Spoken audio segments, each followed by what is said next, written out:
আজ আমার বিয়ে। আজ হচ্ছে পয়লা বৈশাখ। পয়লা বৈশাখ মানে হচ্ছে আমার বিয়ে। হ্যালো এভরিওয়ান, আসসালামু আলাইকুম। কেমন আছেন আপনারা? আমি আল্লাহর রহমতে ভালো আছি। এখানে দিনটা শুরু হয় পান্তা ভাতার ইলিশ মাছ দিয়ে। সেখানে আমার দিনটা শুরু হয়েছে পোলাও কোরমা রান্নাবান্না এগুলো ব্যস্ততা নিয়ে। তো আজকে আমরা রান্না করব ইলিশ মাছ, সরি, গরুর মাংস দিয়ে হচ্ছে বিরিয়ানি রান্না করব, মুরগির রোস্ট আর হচ্ছে কোরমা। এই যে দেখো, এখানে 2.5 কেজি গরুর মাংস নিয়ে নিয়েছি আর হচ্ছে মুরগির মাংস নিয়ে নিয়েছি 5 কেজি। মুরগির রোস্ট করব আর হচ্ছে বিরিয়ানি করব। এবার অনেকে বলবে আজকে যেহেতু পয়লা বৈশাখ, তাই পয়লা বৈশাখে ইলিশ মাছটা কেন করনি?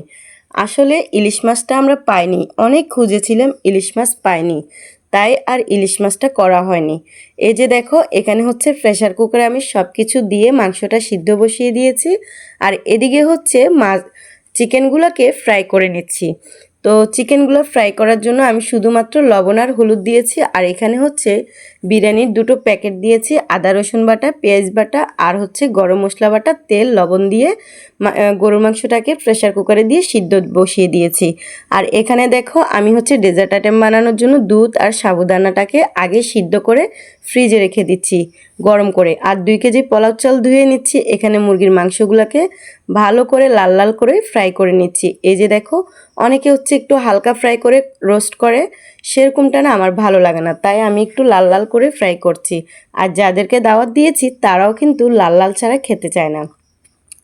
তো যাই হোক, এখানে হচ্ছে ডিমগুলোকেও রোস্টের জন্য একটু হালকা রোস্ট কালার আনতেছি, কারণ ডিমেরও হচ্ছে রোস্ট রান্না করব, মানে কোরমা রান্না করব, সেজন্য হচ্ছে ডিমগুলোকে একটু ফ্রাই করে নিচ্ছি। ডিমগুলো ফ্রাই করলে না, তোমার রোস্ট রান্না করলে ওটার গ্রানটা খুব সুন্দর আসে।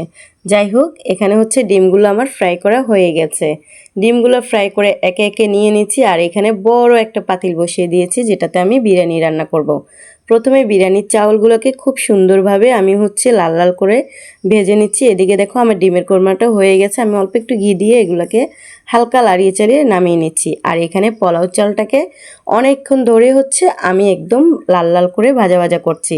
আর ওইদিকে হচ্ছে আমি রোজ বসিয়েছি।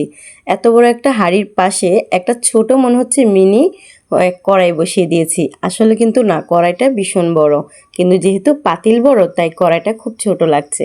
আর একটা কথা বলে রাখি, এখানে কিন্তু আজকে সব রান্নাবান্না আমি তোমাদেরকে ডিটেলসে দেখাতে পারবো না, যেহেতু আমার অনেক রান্নাবান্না আছে, তারপর গেস্টেরও আসা শুরু হয়ে গেছে, তাই আমি খুব তাড়াতাড়ি করে নিচ্ছি। এই তো আমার রোস্টগুলো হয়ে গেছে। হালকা একটু ঘি, হালকা একটু ব্রেস্তা আর হালকা একটু ধনিয়া পাতা দিয়ে আমি এগুলোকে নামিয়ে নিচ্ছি। আর এদিকে হচ্ছে সব কিছু দিয়ে একটু ধনিয়া পাতা উপর থেকে ছিটিয়ে দিলে কিন্তু অনেক বেশি ভালো হয়। আর একটা কথা কি জানো, খুব বেশি মানুষের সামনে রান্নাবান্না করলে আমার মনে হয় অন্য দিনের তুলনায় সেদিনের রান্নাটা একটু কেমন হয়।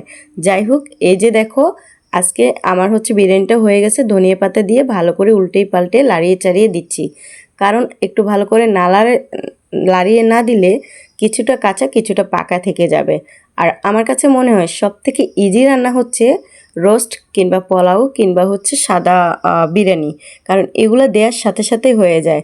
এই যে দেখো, সব কিছু আমি রেডি করে খাওয়ার জন্য নিয়ে আসছি, সবাই মাটিতে বসে খাবো। আর এখানে খাওয়ার ভিডিওটা দেখে নেই, কারণ এখানে আমরা অনেক মেয়েরা ছিলাম, সেজন্য খাওয়ার ভিডিওটা দেখানো হয়নি, সবাই হচ্ছে নামাজ পড়ে চলে আসছে। যাই হোক, এখানে ডেজার্ট আইটেম দেখো, আমি ফালুদা বানিয়েছি, ছানা বালুশা ছিল, তরমুজ ছিল, তারপরে হচ্ছে ছানা বালুশাটা একদম ফ্রেশ ছিল। তারপরে সব কিছু করে এটা হচ্ছে দেশি মুরগির রোস্টও করেছিলাম। তারপরে এই যে রাতের বেলা তোমাদের ভাইয়া একদম গভীর রাতে আসার সময় কেকটা নিয়ে আসছে। তখন অবশ্য কেউ ছিল না, শুধু আমি আর তোমার ভাইয়া ছিলাম। আর আজকের দিনটা এভাবেই কেটে গেল। কেমন লাগলো কমেন্টে জানাও। আর আমাদের সবার জন্য তোমরা আমাদের দুজনের জন্য খুব দোয়া করবে। কোনো ভুল হলে ক্ষমা করে দেবে। আজকের ব্লগটা এই পর্যন্ত। সবাইকে নতুন বছরের অনেক অনেক শুভেচ্ছা। সবাই ভালো থাকবে।